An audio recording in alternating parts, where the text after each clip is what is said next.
my si musíme uvedomiť, že sme členmi Európskej únie, aj keď nie sme stotožnení so všetkými oblastiami, ktoré sme jej odovzdali, sme dnes neoddeliteľnou súčasťou.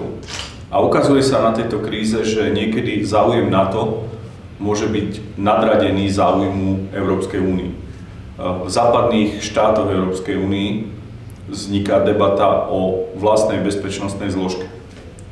Možno aj táto kríza, ktorá vznikla aj z necitlivých akcií NATO v územiach, do ktorých zasiahlo, a naopak nezasahuje v územiach, ktoré sú na to žiaduce, pretože považujem za oveľa väčší problém z hľadiska Európskej únie Islamský štát, ako bol napríklad Afganistan, kedy sa často riešil spor Spojených štátov amerických s vyhľadaním napríklad Bin Ladina a tých teroristov, ktorí priamo ohrozili ich systém, tak si myslím, že áno, svetové veľmoci sú povinné zasiahnuť. Ale Európska únia, ak má byť ambíciou byť svetovou veľmocou, tak musí mať vlastnú bezpečnostnú zložku. Pretože jedna vec je súťažiť hospodársky s Čínou, s Ruskom a s Amerikou, ale svojím spôsobom Európska únia prichádza do súťaže aj s Amerikou.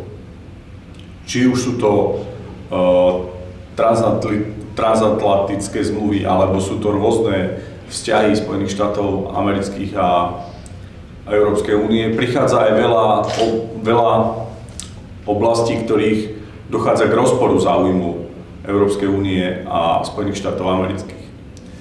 A myslím si, že táto kríza by mala byť veľkým ponaučením aj pre fungovanie Európskej únie, aj pre fungovanie NATO, aj pre zasahovanie veľmocí do týchto záležitostí, pretože je nemysliteľné, aby sme žili v zoskupení štátov, ktoré si nevie chrániť to elementárne, a to sú hranice.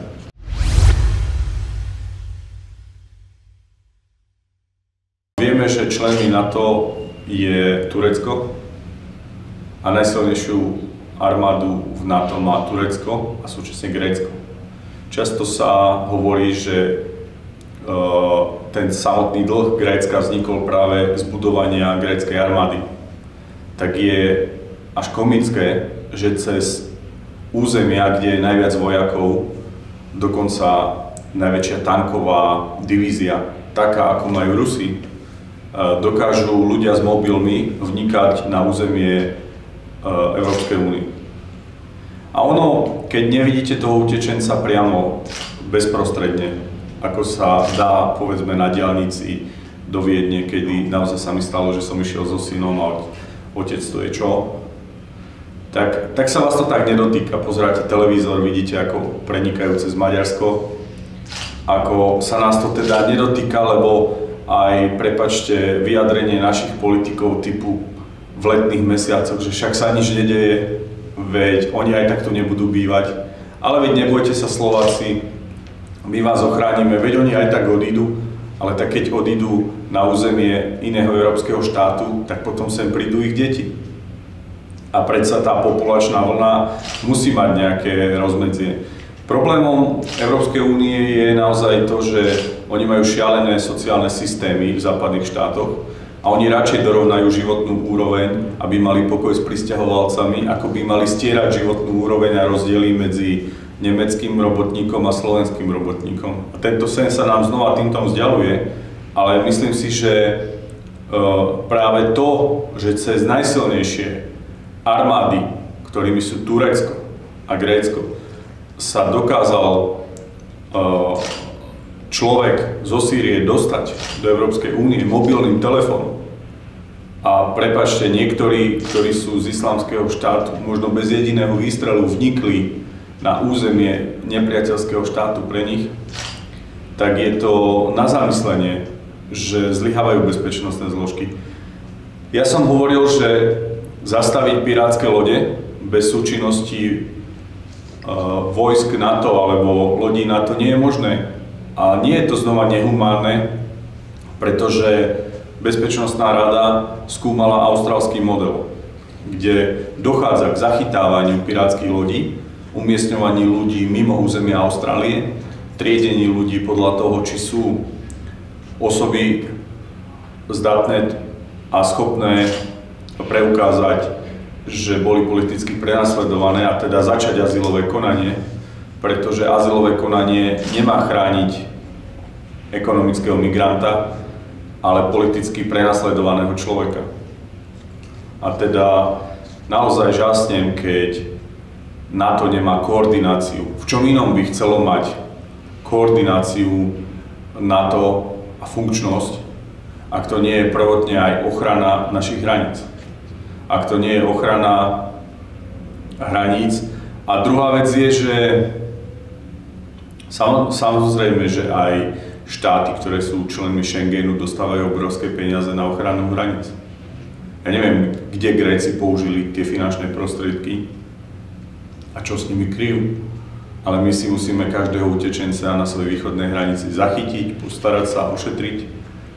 A nemyslím si, že ten alibistický postoj NATO prehlbí dôveru a poviem aj takú našu traumu z obdobia pred druhou svetovou vojnou, kedy naozaj trpíme tým sklamaním pri mníchovskej zrade, kedy sa malo postarať a rozprávať o nás bez nás. A kedy sa oslabila Československá armáda a kedy naozaj sa ukázalo, že západné štáty nedokázali chrániť naše záujmy. A nechcel by som, aby pri strategických veciach, ako sú ochrana našich obyvateľov, keďže máme len 12 000 vojakov, čo je znova komická situácia, že pomaly počet občianskych zamestnancov sa blíži k poloviču počtu vojakov, ktorí vedia chytiť zbraň, aby sme potom sa nedostali do stavu, že naozaj nevieme brániť náš štát, naše územie, keď ostaneme sami, lebo NATO sa o nás nepostará. Takže toto sú veci, kedy musíme mať jasnú pozíciu aj v NATO z hľadiska toho, čo od neho môžeme žiadať. Ak by sa NATO stávalo k tomu tak, že nie je ich problém otázka utečencov, medzi ktorými môžu byť infiltrovaní aj vojaci, a títo ľudia neprichádzajú z územia, kde je mier. Tam môžu byť bojovníci, o ktorých sa NATO musí zaujímať. A prichádzajú z vojnového územia. Tak neviem si predstaviť, v ktorom inom momente by malo NATO zasahovať, ak nie je pri tejto kríze.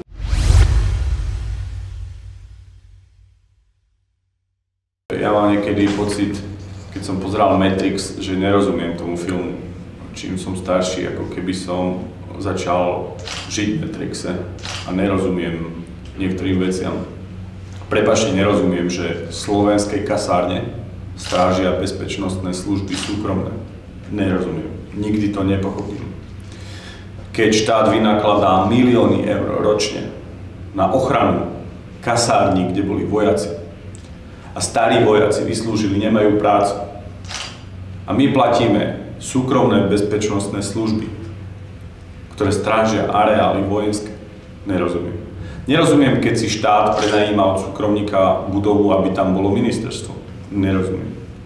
A nerozumiem tomu, že ochrana hraníc spadá pod akúkoľvek inštitúciu a nie je strategický záujmom štátov, po druhé, nie je strategický záujmom armád, ktoré sú členmi NATO, a proste to sú veci, ktoré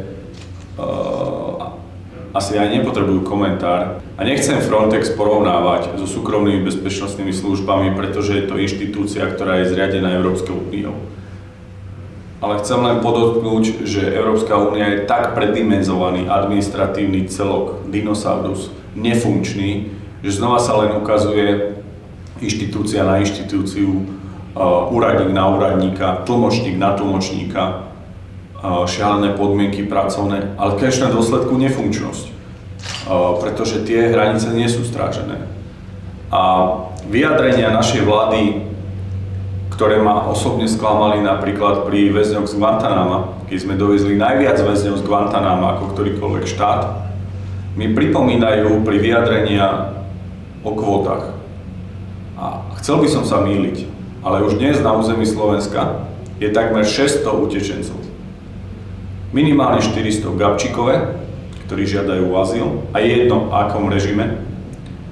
Vieme o 66 Somálčanoch, vieme o ďalších ľuďoch a bojím sa, že veľmi rýchlo, možno tichými, plíživými krokmi prekročíme to, čo by nám Európska únia pridelila kvótami. Ale celý národ bojuje s kvótami, znova sa nerieši privatizácia slovenských elektrární, čo majú dať ľudia svojim deťom, prečo sa nestavajú školy, prečo sa kradne v zdravotníctve, prečo sa nestavajú diaľnice. Znova riešime všetko možné a nič. Idú voľby, každá strana je národná, uvedomila, chcela by chrániť, obraňovať štáty. Ale reálny život, ako je pri tejto ochrane hraníc, potom nakoniec pripomína normálnemu človeku Matrix. Nerozumiete, kde žijete, nerozumiete, ako to je možné, že to nefunguje. A jediné, čo každého tu napadne, len buďme humánni a starajme sa o každého, kto príde. Kto bude humánny k vám, keď pôjdete do Ameriky, ak sa tam vôbec dostanete bez dokladu? Kto sa spýta, či potrebuješ pohár vody a lekárske ošetrenie? Tento náš komplex, ktorý my, Európania, máme, si myslím, nás speje k tomu, že oslabujeme tie historické kontúry a to, na čom Európska únia musí stať, a to je kresťanstvo. Primeraná miera konzervativizmu, hodnoty, o ktorých tieto štáty nemajú šajnu. Veď my, keď ideme kdekoľvek do ich území, nemôžeme sa správať ako Európania doma. A myslím si, že to je aj veľké nešťastie fungovania Európskej únie, že proste neriešia sa veci koncepčne, čo vidíme aj na ochrane hraníc.